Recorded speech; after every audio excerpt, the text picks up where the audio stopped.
we have a track record every time that's happened from 1929 forward. People that ran into the bond market out of the stock market when we have these what they call inversion events, when those go back to being positive, you sell your stocks and you buy the long bond, and then you're going to make 30-40% versus losing 40 to 50% in the stock market. The Great Depression, what was the best asset of them all was homestake mining. So the gold and silver miners are going to do well in a depressionary environment, because real assets are going to become more valuable in a deflationary environment.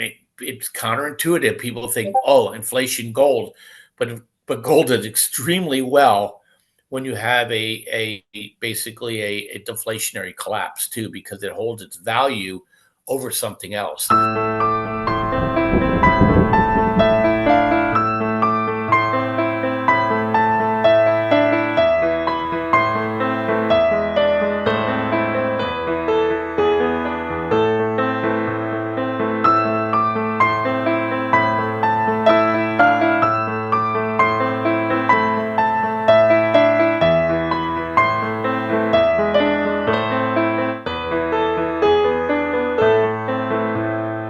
And good afternoon, everyone. Bob Kudla again. I know you always look forward to our updates, kind of getting a little crystal ball out into the future.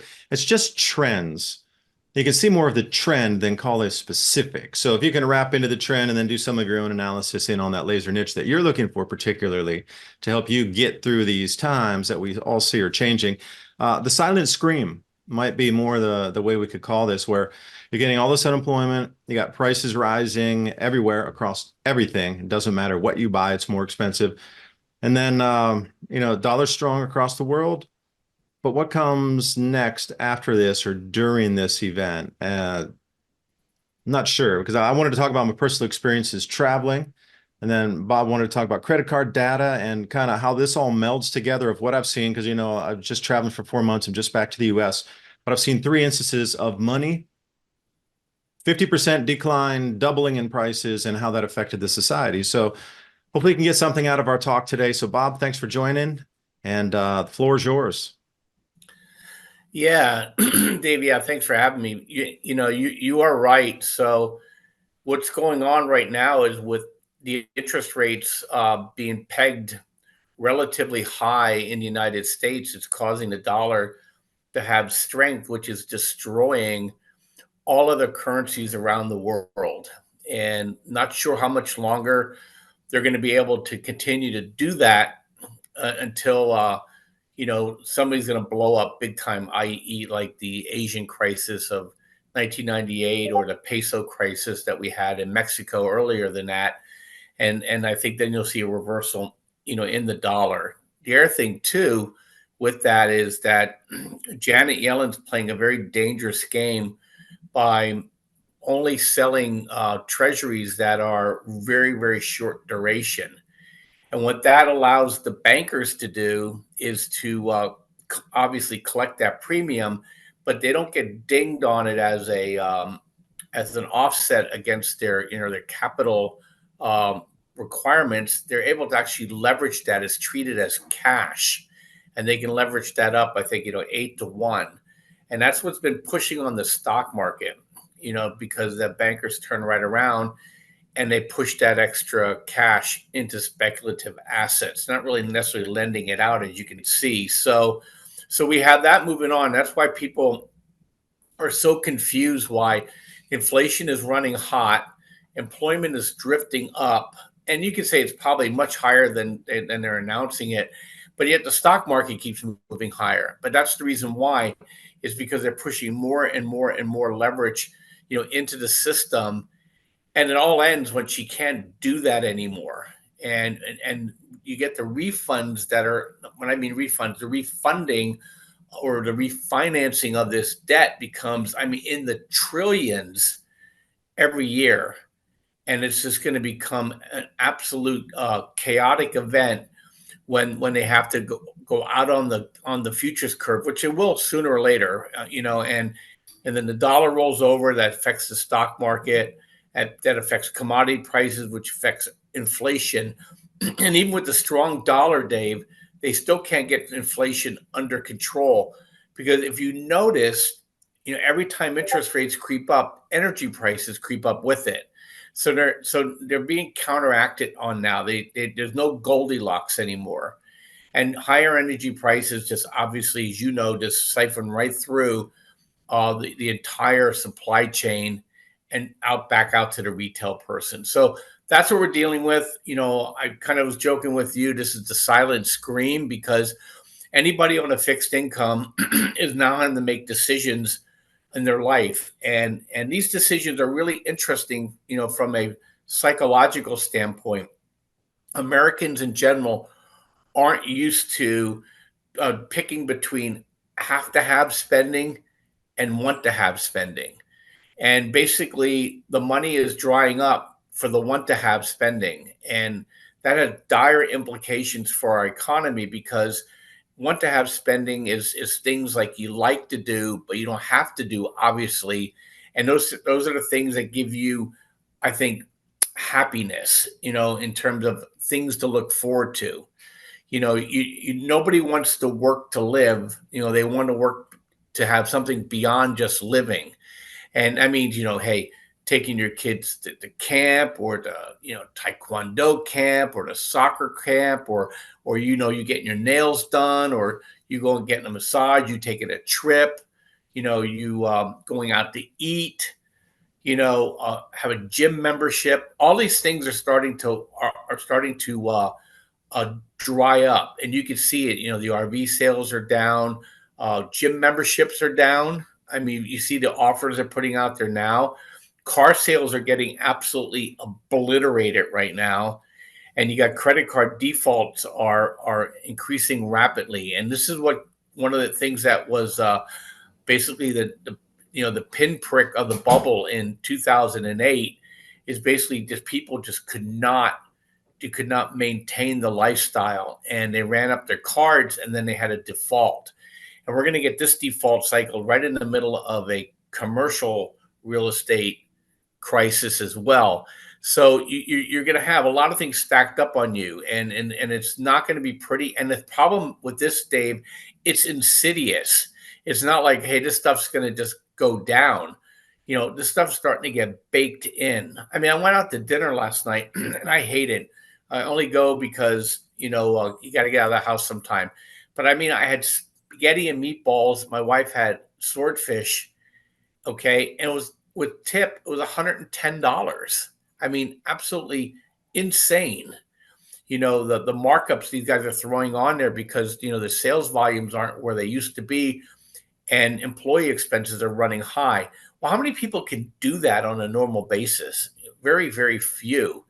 And I think you're starting to see where higher costs are going to start limiting sales, and then it becomes a vicious cycle downward until prices do break. And they will break. We will go from an inflationary environment to a rapidly deflating environment, and then it's going to be really, really, really scary. Yeah, and you have to be thinking about how to try to, make some extra money during this time. Trade with 2030.com. Check out that site there.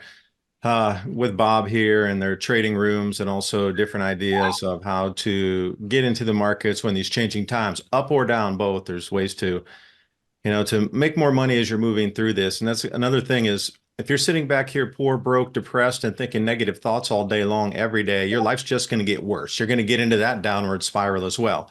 Or you can look at that and go, wow, there's opportunity for me to make more money every day. And you start to get into that cycle where things are starting to move up, where every opportunity you're looking at is like, I can do something different. I can make more here. I can help this. And once you get into this spiral, whatever spiral you want to choose to put your own mind, thought, and energy into is your choice. But as we move through, from what I have seen, I can summarize what I've seen in the last 4 months traveling is the genie's not going back in the bottle. And it is something big this way comes. Because I've seen in Hungary, and the crazy thing is the Germans are now the #1 country of migrants moving from Germany into Hungary because it's so much cheaper to live there. German power prices have increased some 10 times, 10.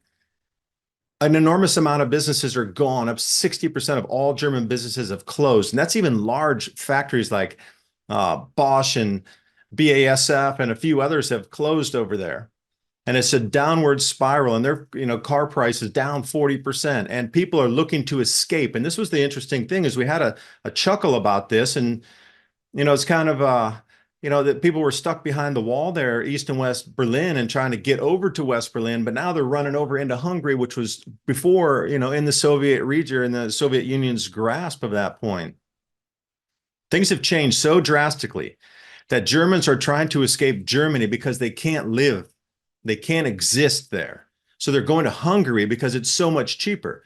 Now, as Americans, a lot of them don't even have passports. Are they considering moving to a second country to escape these prices? If you're not on that plan, then you need to have a plan to be able to make more money right now. And doing trading is a great way to do that. You don't even have to leave your house. You don't have to have the expense of the fuel to go anywhere else. You can do it from home. So, trade2030.com or tradelikeagenius.com. Take a look at the opportunities there. But what I've seen outside in the world when these prices are running away, it's devastating. Japan, and I'll come back to you, Bob, but we went to Japan. The last time I had traveled there, the exchange rate was 100 to a dollar. It was 152 at the high when I was there to 148. So it ranged in those 4 points for the day, or the week that they were there. It actually went from 148 to 152, and then it peaked and it dropped back down. That is a 50% decline in their living.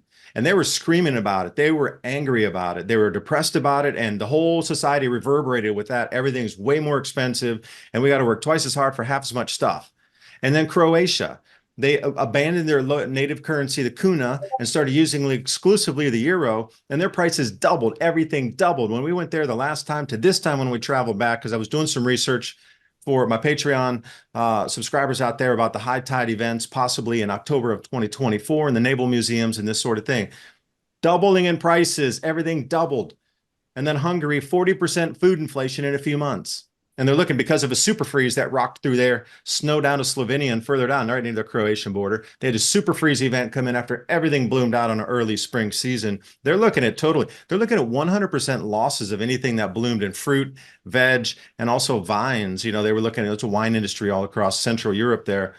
They're looking for another 20% in food inflation baked in the next month and a half. Like, how are you going to counter this?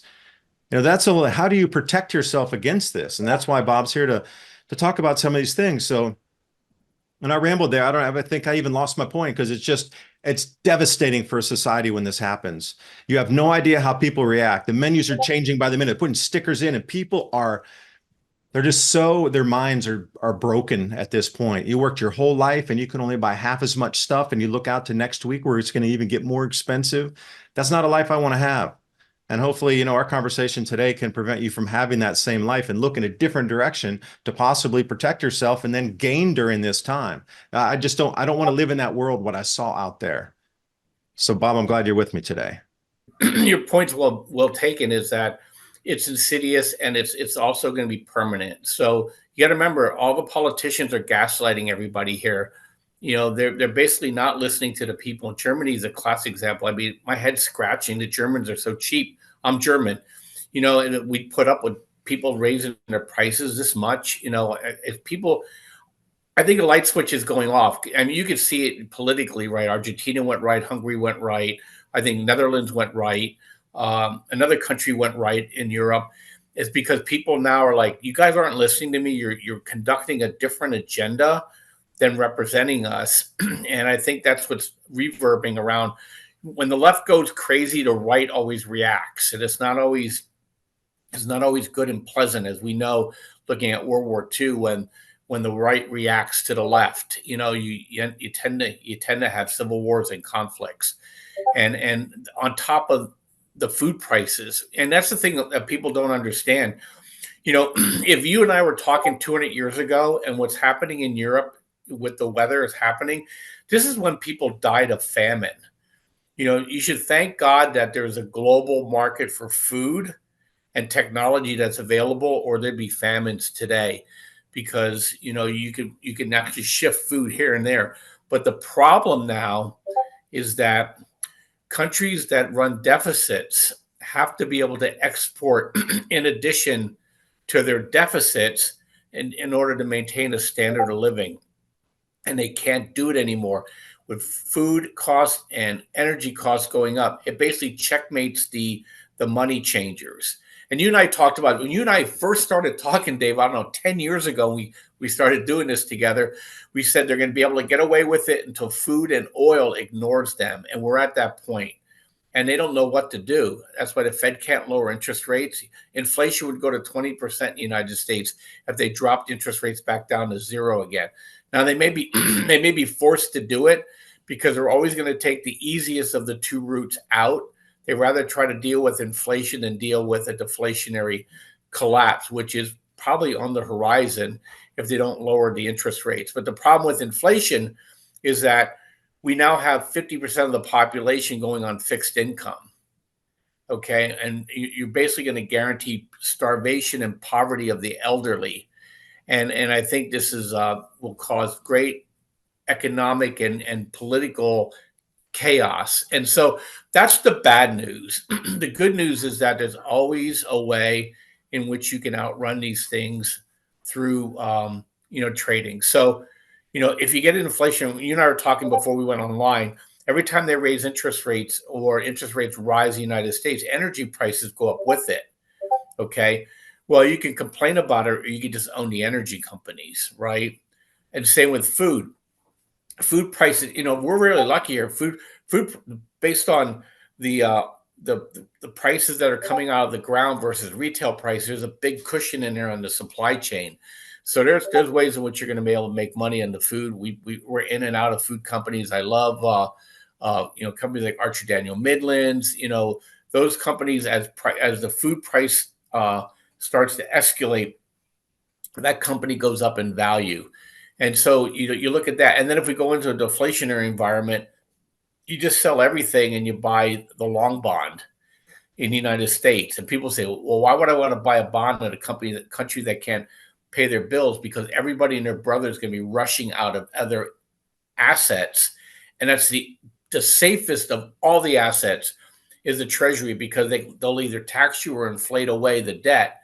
So people are going to run into those assets. And we have a track record. Every time that's happened from 1929 forward, people that ran into the bond market out of the stock market, when we have these what they call inversion events, when those go back to being positive, you sell your stocks and you buy the long bond, and then you're going to make 30-40% versus losing 40 to 50% in the stock market. So there's a lot of opportunities here. And look, and we know too, Bitcoin now is getting its stress test. This next recession, Bitcoin's going to get its first stress test of how it deals with a recession. And right now, Bitcoin's acting like a supercharged NASDAQ stock. It's a pure play, liquidity play, but it'll eventually become a currency play when you start seeing some of these currencies blow up.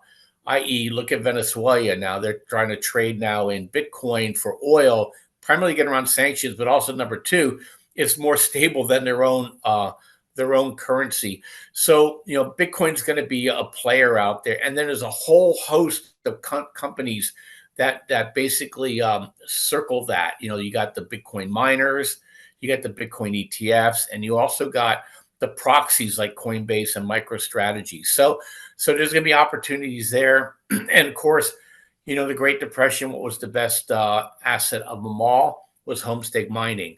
So, the gold and silver miners are going to do well in a depressionary environment, because real assets are going to become more valuable in a deflationary environment.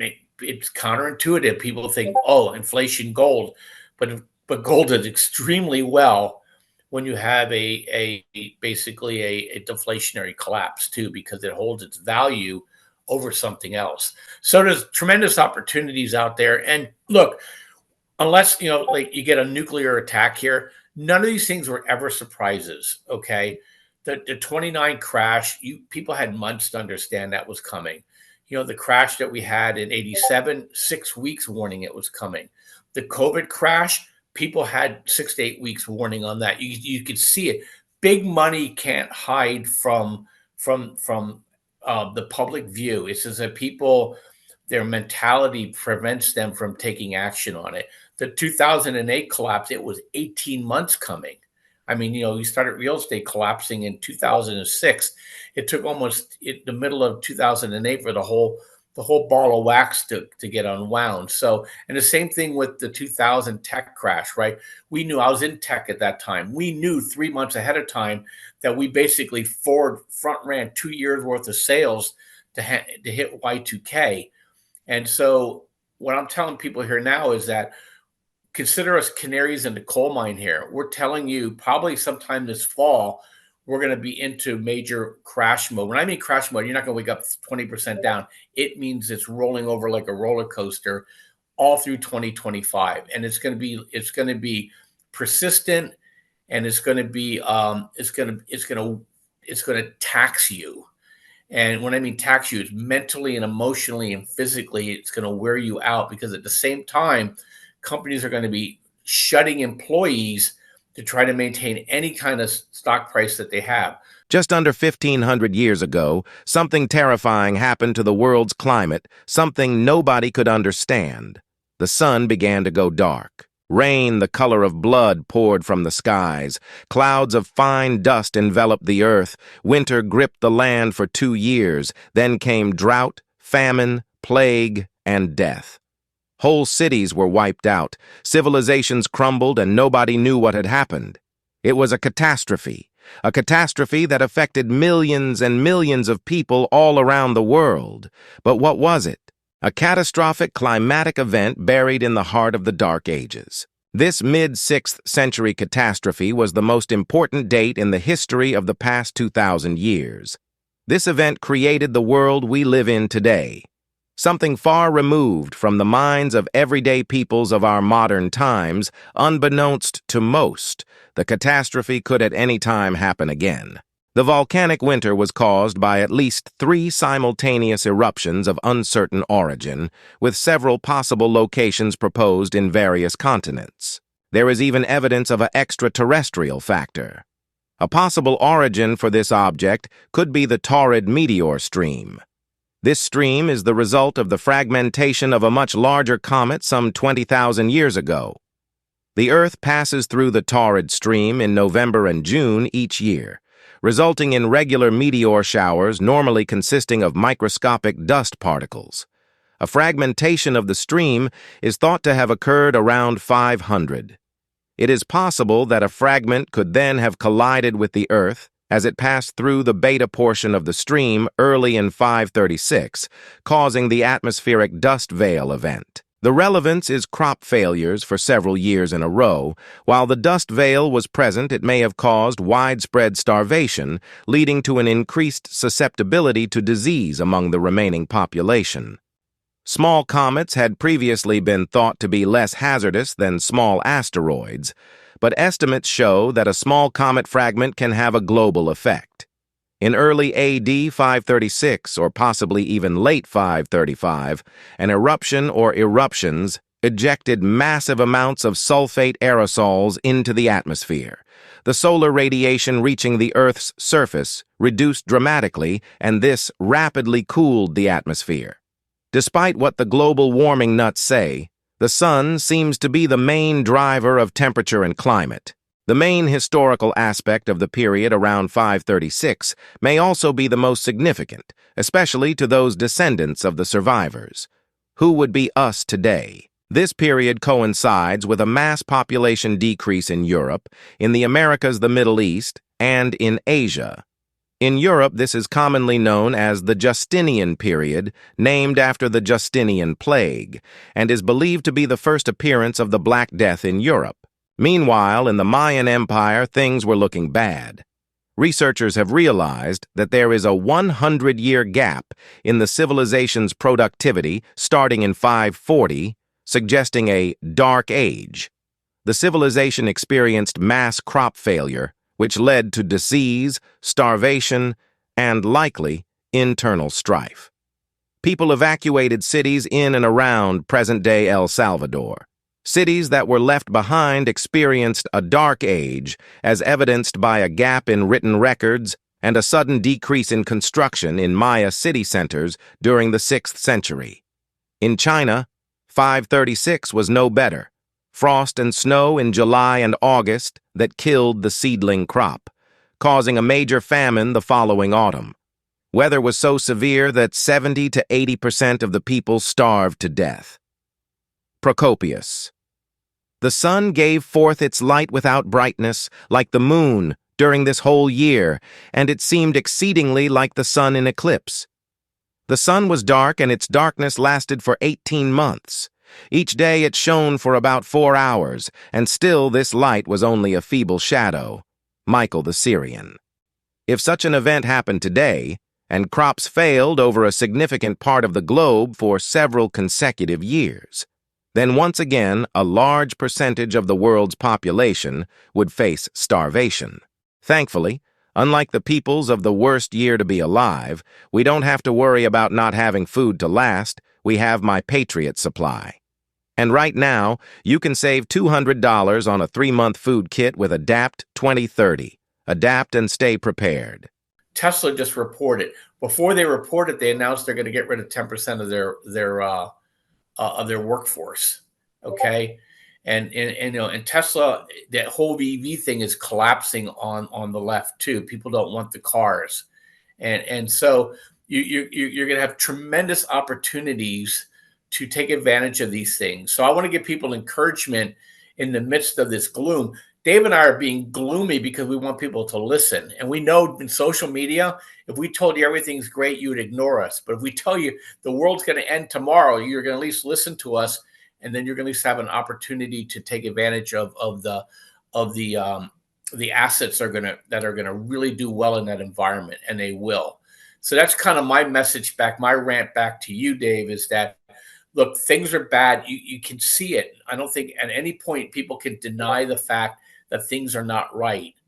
Okay. But the stock market moving up is moving up in a very narrow way. And that's going to catch a lot of people wrong because people say, oh, the stock market's doing fine until it doesn't. And then that's it. Then there's nothing left. And so you need to be ahead of that. The old phrase is he who panics first panics best. And we want to put that in people's heads right now. And look, you're going to make money. You can check out my track record. We're trading long and short all the time.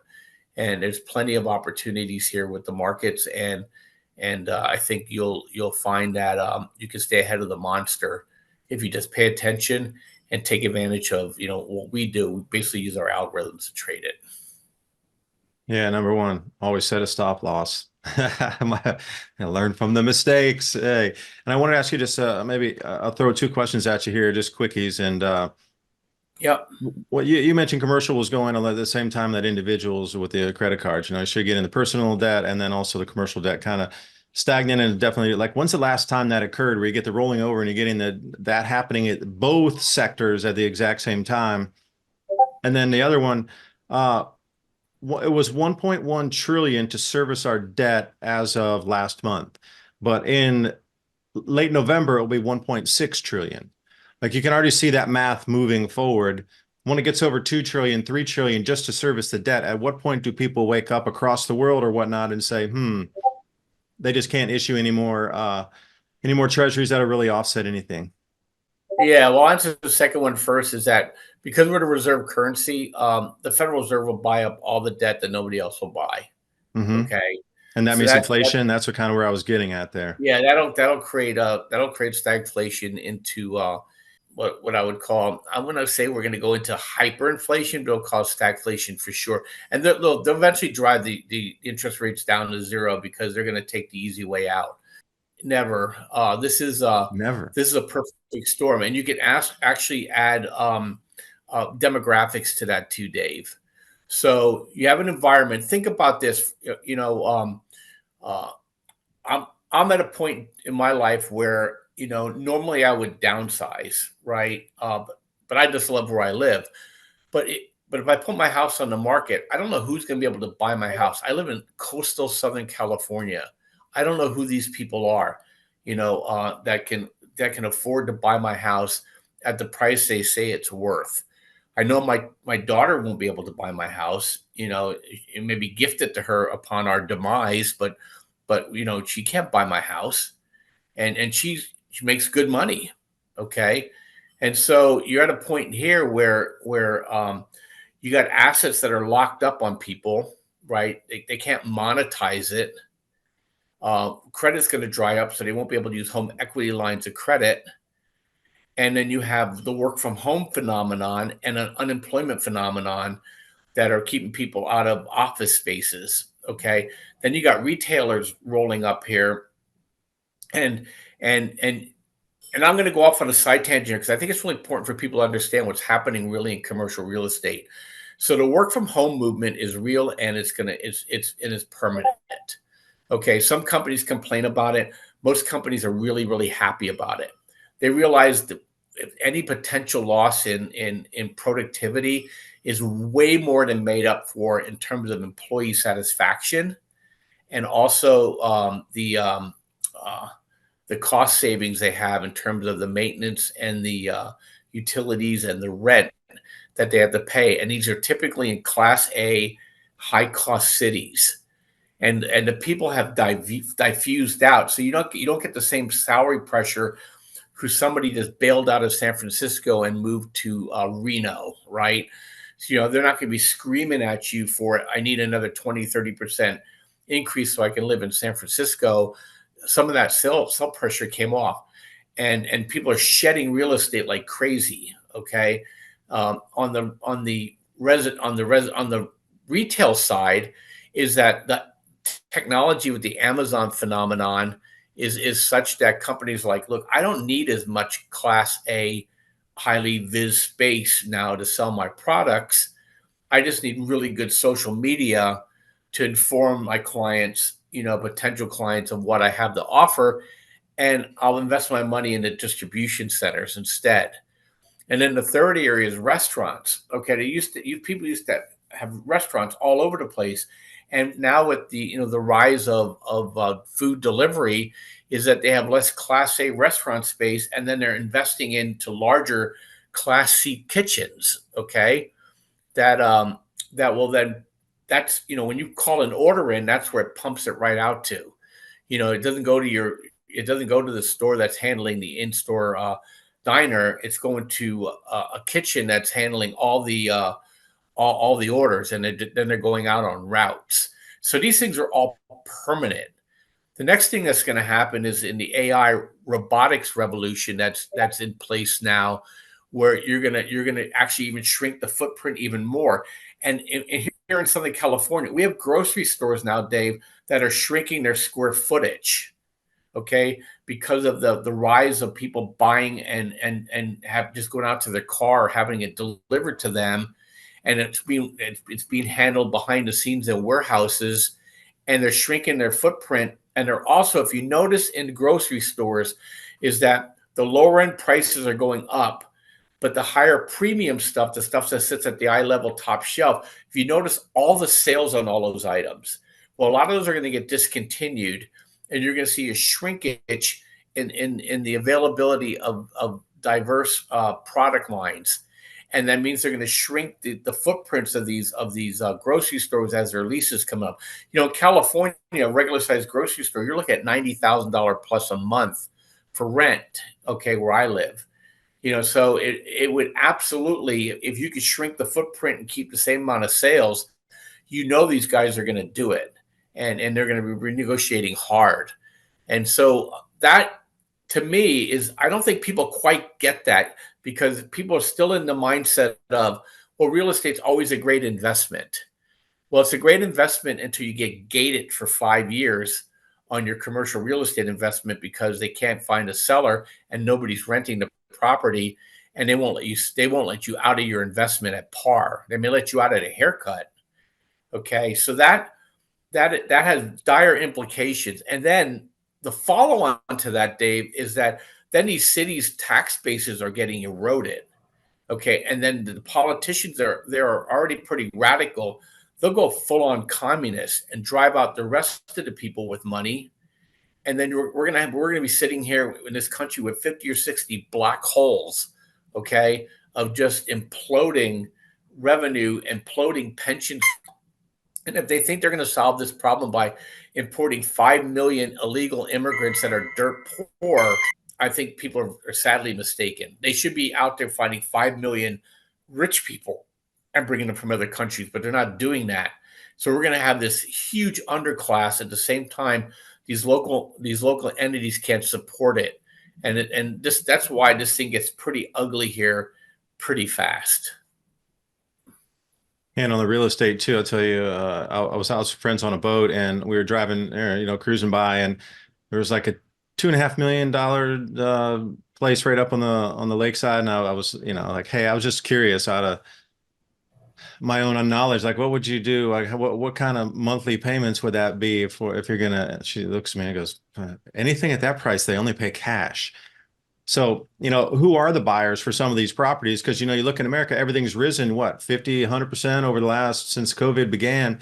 So houses that were 500,000 are now more than 1 million. And if that goes the same true from now on for purchases of homes over $1 million would be cash only. I mean, really, that pool of persons out there that have 1 million cash that could just pay and walk away, that is shrinking by the second.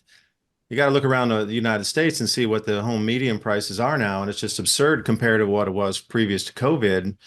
Farmland, I was talking to a guy just yesterday, and he's like, yeah, my friends have been looking out here where I live and haven't been able to find a scrap of land. There's nothing. I mean, yeah, you got a vertical cliffside that you can't build on, but other than that, it's all gone. So, right. Who's going to be able to really fund and continue to run the economy? That's more the question. And again, it all comes back to how do you survive? Okay, if you're planning on not moving, or you're planning on not buying $1 million houses here, there, and everywhere, then what it truly is to play for the rest of us sitting out here. Okay, this thing is starting to crumble beneath the feet. It's like an earthquake where you can start to see in some of these disaster movies where the land is falling away from under you. That is the stability we used to enjoy in this country and globally. Now what is more the question, really? And what can you put it in? I do believe that's the same thing with gold, silver, and all this. The miners are going to be the ones that are going to really take the lion's share of that, because people are going to be knocking at their door 24/7, increase production, go explore more. But then on the other side, you got the Biden administration shutting down land leases up in Alaska, and our energy is getting cut off again for the second time. If it wasn't the Keystone Pipeline and all these other sets of pipelines, and now they're taking Alaska off. So, I'm looking at this going, is this a purposeful thing? And if it is, then, how can you even protect yourself more? Because you're going to have some sort of plan B. Yeah, I'll give you a trade just off the Keystone thing. Our pipelines in the lower 48 are between 80 and 90% full. And so the pipeline operators now are going to start auctioning off access to that for oil. And so, you want to buy companies like ET, right? WMB, KM, I think it's KMI, Kinder Morgan. Those guys pay really nice dividends, and they're going to be able to raise prices. So there's always a yin and a yang, right? The left likes to have bloodless coups, right? Well, you're not going to have a bloodless coup this time. People are reacting to these actions. So you're going to have you're going to look at LNG shippers. One we've recommended forever that just trades in a $4 range, pays $1 dividend a quarter. LPG is a freaking ATM machine, right? You got these pipeline operators, super safe. You always, the only way you can ship oil in this country efficiently is through pipelines. So they can't shut the pipelines down, right? Although cyber may try to, but not from economic standpoint. So I own a bunch of those. So there's a lot of things you can do to protect yourself. And so, every action you have to look at. The other thing that you were talking about, and I lost my thought on it again because I was listening to you, is that, with the oil and stuff going up, that just makes the domestic supply that's already available go up in price. So like I own ExxonMobil is my number one ownership position for our family. And it just grinds out a nice 4% dividend. You can sell calls against it. You get an effective yield of 15%. And there's a stock out there called XOMO that does that for you. You don't have to even think about how to sell calls. But I don't know how to do options. We don't have to learn how to do options. Buy XOMO. I want to buy TLT. I don't know how to sell options. We'll buy TLTW. So these are the kind of things that we help people, and we teach them how to trade. And the thing what we do is different than anybody else. I'm not telling you you're going to be rich trading with me. I'm going to tell you that I'm going to help you increase your wealth by really good practices and set you up in really good trades in the right areas at the right time. So, we have really effective algorithms, and we put people into trades that are going to prosper in the environment that we're heading into. We give you the tools so you can trade whatever you want too. These are really best practices. They're graphical. You don't have to even think. They're one eyeball decisions. You can see it. Oh, I need to buy that, or I should probably sell that. So really good system. Then we put together deals, Dave, as you know, and so you can go through Dave's website. You get a really good discounts. We provide it to Dave on Trade with Dave. TradeWith2030.com. Yeah, but if you come to my site at tradelikeagenius.com, please tell me you come from Dave. You know, people forget. We had people last month that came over and you know, we ask. So it's my way of supporting Dave's show. Okay, and obviously it helps me, and then hopefully it's going to help you too, right? So we're all in this together, make it a win-win-win, and we've been doing this a long time.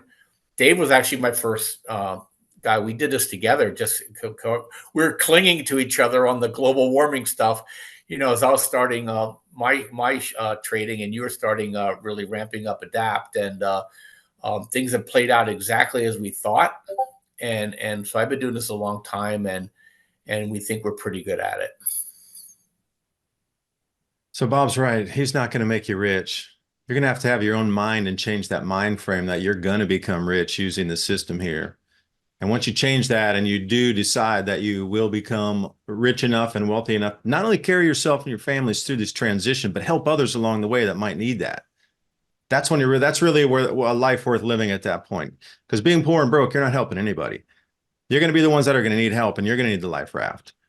But if you're in control of a super tanker and a steamer with extra life rafts that you can give out to people, again, that's the way life should be, helping others with the means that you have. Because if you look back at the Great Depression, and I'll just say one thing here on a closing thought, Hungary, when I was there, I was looking into the hyperinflation event. And so after World War II, Hungary had the largest amount of hyperinflation, or the widest hyperinflation, blows Zimbabwe out of the water. Their prices were doubling every 18 hours, and their largest note was $4 quintillion.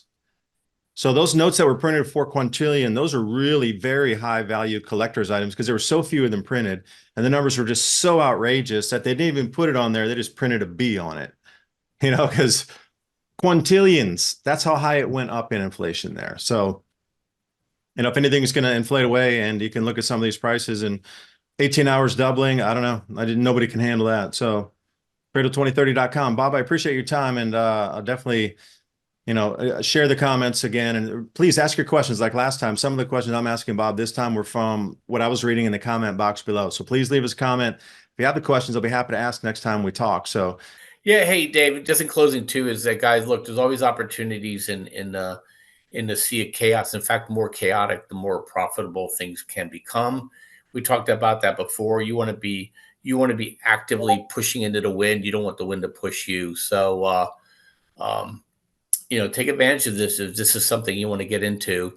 And if not, just make sure that you're aware of how you need to protect your family going forward, because the government and the bankers are not your friends. Okay, they're out for themselves, and you're their source of income.